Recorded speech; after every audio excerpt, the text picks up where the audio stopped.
So how can we create a culture of reading in our church? Well, the great point, first of all, is we need to create a culture of self-feeding first, the Bible, okay? But really what you're asking about is how do we help people become readers and reading and digesting good things.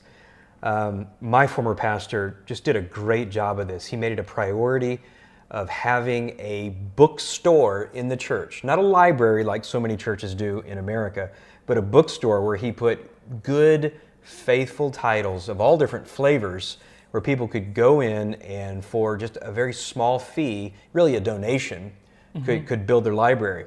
When we came up here to Metro Bible, we didn't have, nor do we still have, a building. So we're in rented facilities. And yet I realized this was so crucial to be able to put good literature in people's hands. Because I know from my own experience how I was not a reader. I think I read one book in high school. I'm not sure I read any in college, okay? It wasn't until later on. We used to say that I kept Spark Notes in business because I would read all the summaries. So it's a muscle you have to cultivate. I remember hearing the same thing from one of our present elders 10 years ago when I started to disciple him. He said, I don't like to read. I said, it's okay, we'll learn together.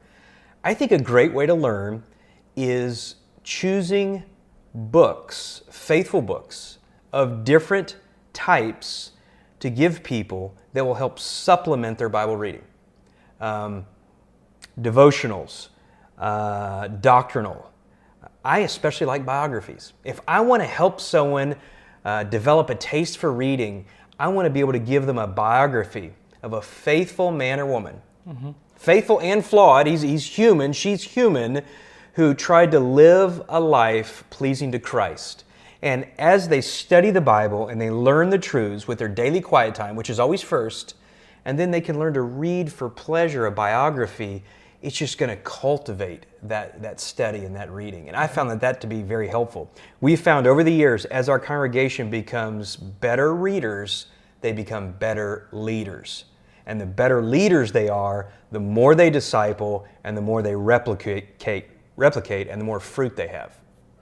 Okay, yeah, I just remember Stephen Lawson used to say that while you are leading, you are reading. Right. The day you stop reading, you stop leading. Yes. Yeah. How can we help them?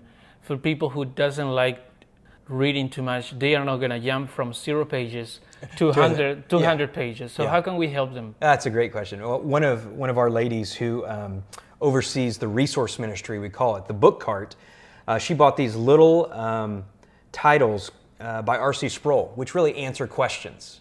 And so you look at this, you're like, well, yeah, I want to know this answer. And they're designed to where 2 people or 3 people would get together and they would read these little 60 or 80 page books, maybe over a summer, and they would get together and have coffee and discuss them. I think it's a great entryway into learning and cultivating becoming a good reader. Thank you so much.